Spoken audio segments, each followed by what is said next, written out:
नमस्कार दोस्तों, पूज्य ज्योतिष कार्यालय यूट्यूब चैनल में आप सभी का बहुत बहुत स्वागत है। दोस्तों, अगर आज मैं जो बात करने वाला हूँ वो राजयोग की बात करने वाला हूँ। अगर आपकी कुंडली में ये योग का निर्माण हो रहा है तो आपको आपके जीवन में जरूर राज सुख जितना शुभ प्राप्त हो सकेगा। अच्छे संपत्ति आपको प्राप्त हो सकती है, ऐश्वर्य की प्राप्ति हो सकती है, अच्छे धन की प्राप्ति हो सकती है, मान सम्मान आपको मिल सकता है। सारी जीवन में भौतिक सुख आपको जरूर प्राप्त हो सकता है। साथ ही दोस्तों, आज ऐसे दो समय की भी बात करने वाला हूँ। ये दो समय किसी का जन्म हुआ है, दो समय 24 घंटे में अगर ये दो समय में किसी का जन्म हुआ है तो ऐसे लोग बड़े भाग्यशाली माने जाते हैं। अपने जीवन में राजयोग जैसा उसको सुख प्राप्त रहता है। साथ ही दोस्तों, ये क्यों हो रहा है उसके कारण भी आज आपके सामने मैं रखने वाला हूँ। दोस्तों, जन्म कुंडली में प्रथम भाव है वो स्वयं का भाव माना गया है, द्वितीय भाव है वो धन भाव माना गया है, तृतीय भाव है पराक्रम साहस का भाव माना गया है, चतुर्थ भाव है वो सुख भाव माना गया है, पंचम भाव विद्या का भाव माना गया, षष्ठम भाव है शत्रु का माना गया है, सप्तम भाव है वो शादी का विवाह का माना गया है, अष्टम भाव है वो हमारे मृत्यु का भाव माना गया है, नवम भाव है वो भाग्य का माना गया है, दशम भाव है हमारे पिता और कर्म का माना गया है, एकादश भाव है जन्म कुंडली में वो बड़े भाई का माना गया है, सारे दोस्तों यश की प्राप्ति का माना गया है, और द्वादश भाव है हमारे व्यय का माना गया है, आँख का माना गया है। ऐसे 12 भावों का छोटा सा मैंने वर्णन किया है। अब आपको कौन से भाव को कौन से ग्रह देखने चाहिए? आपको द्वितीय भाव में जो योग की मैं बात करने वाला हूँ वहाँ सारे यहाँ ग्रह देखने चाहिए। अगर ग्रहमान द्वितीय भाव में उच्च भाव में बैठे हैं तो वैसे जातक अपने जीवन में भौतिक संपत्ति बहुत ही अच्छी प्राप्ति करते हैं, अच्छा सुख मिलता है, राजनीति में भी अच्छे पद पे प्राप्त हो सकता है, सत्ता आ सकती है।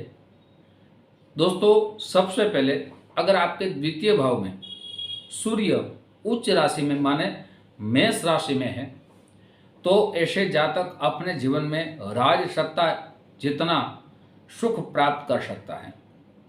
या द्वितीय भाव में दोस्तों चंद्रमा है वो वृषभ राशि में है, द्वितीय भाव में वृषभ राशि है, वैसे जातक भी अपने जीवन में सुख संपदा अच्छी प्राप्त कर सकते हैं। साथ ही दोस्तों, अगर द्वितीय भाव में मंगल देवता मकर राशि भी 10वीं राशि लिखी है, उच्च राशि मानी जाती है, वैसे जातक भी पराक्रम की वजह से साहस की वजह से अपने जीवन में बहुत ही धन संपदा प्राप्त कर सकते हैं। दो भाव ऐसा है दोस्तों जहां अगर मंगल दशम राशि में है, द्वितीय राशि माने द्वितीय भाव में दशम राशि लिखी है तो उसको कुल दीपक भी कहा जाता है। या दशम भाव में दोस्तों मंगल है वो दशम भाव मकर राशि में लिखा है तो वैसे जातक भी कुल दीपक माने जाते हैं, अपने कुल को बहुत आगे ले जाते हैं।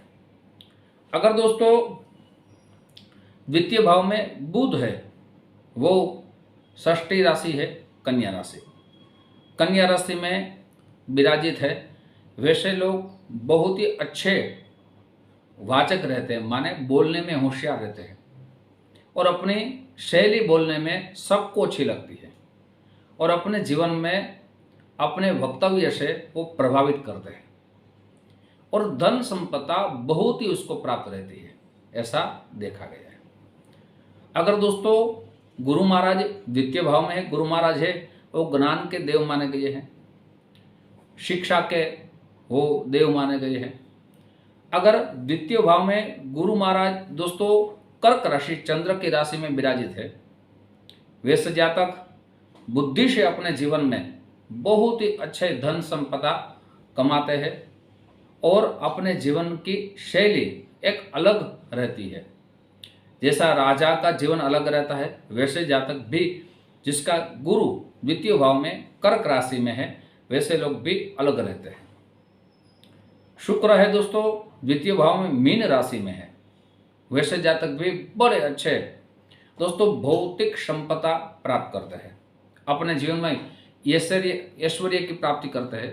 वैसे जातक देखा गया है उसके संतान भी वो धन संपदा प्राप्त करते हैं। अगर द्वितीय भाव में शनि है दोस्तों तुला राशि में है, वैसे जातक भी अपने जीवन में बहुत ही धन प्राप्त करते हैं। ये तो मैंने ग्रहमान की बात की, लेकिन दोस्तों एक बात बहुत ही अच्छी तरह आपको जानना चाहिए कि मैंने जो जो राशि के अनुसार ग्रहमान की बात की है उनके साथ कोई पाप ग्रह नहीं होने चाहिए। जैसे दोस्तों गुरु विराजित है लेकिन वहाँ राहु विराजित होगा, तब यहाँ धन भग योग निर्माण होंगे। साथ ही अगर दोस्तों वहाँ सूर्य के साथ पाप ग्रह मंगल को भी माना गया है तो सूर्य और मंगल की युति रहेगी, तब भी दोस्तों यहाँ धन संपदा प्राप्त होगी लेकिन चला भी जाएगा। इसलिए यहाँ अकेले ही ग्रह उच्च राशि में होने चाहिए। दोस्तों अब मैं 2 समय की बात करने वाला हूँ। अगर ये 2 समय में किसी का भी जन्म हुआ है, वैसे जातक अपने जीवन में बहुत ऐश्वर्य प्राप्त करते हैं, धन प्राप्त करते हैं। दोस्तों ये 2 समय क्या है वो पूरा विस्तार आपके सामने रखूं उनसे पूर्व मेरी छोटी सी गुजारिश है, जो मेरे नए दोस्त ये मेरा चैनल देख रहे हैं दोस्तों, अगर इस चैनल को आपने सब्सक्राइब नहीं किया एक बार जरूर सब्सक्राइब कर लीजिए। साथ ही वीडियो आपको पसंद आए तो जरूर लाइक का बटन दबाइए। ये वीडियो अपने दोस्तों में ज़्यादा से ज़्यादा शेयर कीजिए। साथ ही दोस्तों बेल बटन जरूर दबाइए, मेरे सारे नए वीडियो की जानकारी सबसे पहले आपको प्राप्त हो। बहुत से वीडियो में मैं कह चुका हूँ दोस्तों कि ज्योतिष देखने का जो समय है वो सुबह 10 बजे से 1 बजे तक है, शाम को 5 बजे से 9 बजे तक है। आप उसी समय कॉल करेंगे, आपकी बात भी होगी, उस समय अपॉइंटमेंट लेंगे, आपकी मुलाकात भी होगी। बहुत से लोग हमें जन्म कुंडली के बारे में जानना है तो इसी नंबर पे नंबर भी दिया गया है दोस्तों, आप नंबर के द्वारा संपर्क कर पाएंगे। दोस्तों अब बात करूँ 2 समय की, ये दृष्टांत के साथ में कहूँगा। सबसे पहला समय है वो दोपहर को 12 बजे। अगर किसी का भी जन्म दोपहर को 12 बजे के लगभग आसपास रहता है, वैसे जातक अपने जीवन में ऐश्वर्य की प्राप्ति बहुत करते हैं, धन की प्राप्ति तो करते हैं, राजा के जैसा जीवन रहता है, लेकिन यहाँ ऐश्वर्य की प्राप्ति अपने जीवन में बहुत करते हैं।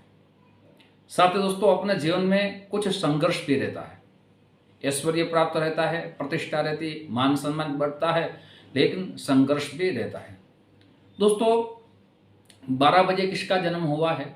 हमारे भगवान श्री रामचंद्र का 12 बजे जिसका जन्म हुआ है, किसी का भी जन्म दोपहर को 12 बजे के आसपास रहता है, वैसे लोग बड़े भाग्यशाली रहते हैं, अपने जीवन में सुख अच्छा प्राप्त करते हैं। क्योंकि दोस्तों 12 बजे हम गिनती करें तो सूर्य महाराज है वो 10वें भाव में रहेंगे। साथ ही यहाँ डिग्री की गिनती करें दोस्तों तो शुक्र और बुध, सूर्य और बुध युति करते हैं तो सूर्यादि बुधादि योग निर्माण करता है, लेकिन शुक्र भौतिक संघ के ग्रह माने गए हैं। अगर बुध और शुक्र 9वें भाव में रहेंगे और सूर्य 10वें भाव में रहेंगे, वैसे लोग अपने जीवन में राज सत्ता प्राप्त कर सकते हैं। या एकादश भाव में बुध और शुक्र रहते हैं तो सूर्य 10वें भाव में रहता है, जिसका भी जन्म 12 बजे रहता है, वैसे लोग का सूर्य है वो 10वें भाव में रहता है, कर्म स्थान में रहता है, पिता के भाव में रहता है। तो वैसे लोग बहुत ही पिता की ओर से ऐश्वर्य प्राप्त करते हैं, मान सम्मान बढ़ता है, अपनी ओर से भी अपने जीवन में बहुत ही अच्छा सुख प्राप्त करते हैं। अब दोस्तों दूसरा समय है वो भी आप नोट कर लीजिए। किसी का भी जन्म रात को 12 बजे रहता है, 12 बजे के आसपास रहता है, वो भी अपने जीवन में संपूर्ण निपुण रहते हैं, होशियार रहते हैं, अपने जीवन में बहुत ही अच्छा सुख प्राप्त करते हैं। जमीन का सुख अच्छा प्राप्त करते हैं, मकान का सुख अच्छा प्राप्त करते हैं, महल जैसा उसको मकान प्राप्त रहता है, माता का सुख बहुत ही अच्छा रहता है, माता की ओर से धन संपदा मिल सकती है। क्योंकि दोस्तों अगर किसी का जन्म 12 बजे रहता है, वैसे जातक का जो सूर्य है वो चतुर्थ भाव में रहेगा। और चतुर्थ भाव है, मैंने पहले भी कहा है, माता का भाव माना गया है, मकान का भाव और सुख का भाव माना गया है। तो सूर्य और दोस्तों सूर्य चतुर्थ भाव में रहेंगे तो डिग्री की ओर से देखा जाए तो बुध और शुक्र है वो तृतीय भाव में रहेंगे, तो साहस पराक्रम में रहता है। या पंचम भाव में रहता है बुध और शुक्र, युति अच्छी रहती है। तो वैसे लोग अपनी विद्या से जीवन में धन संपत्ति प्राप्त करते हैं, बहुत ही आगे जाते हैं, अपने जीवन में हर मुकाम साहस के साथ वो प्राप्त करते रहते हैं। दोस्तों आज जो मैंने बातें कही है, समय की बात कही है, वो संशोधन विभाग है और ऐसे ही ज्योतिष के संशोधन आपके सामने हम रखते रहेंगे। आप जो हमें प्यार दे रहे हैं उस प्यार के लिए आप सभी को दिल से बहुत बहुत धन्यवाद। YouTube के माध्यम से फिर हमारी मुलाकात होगी। जय श्री कृष्ण महादेव।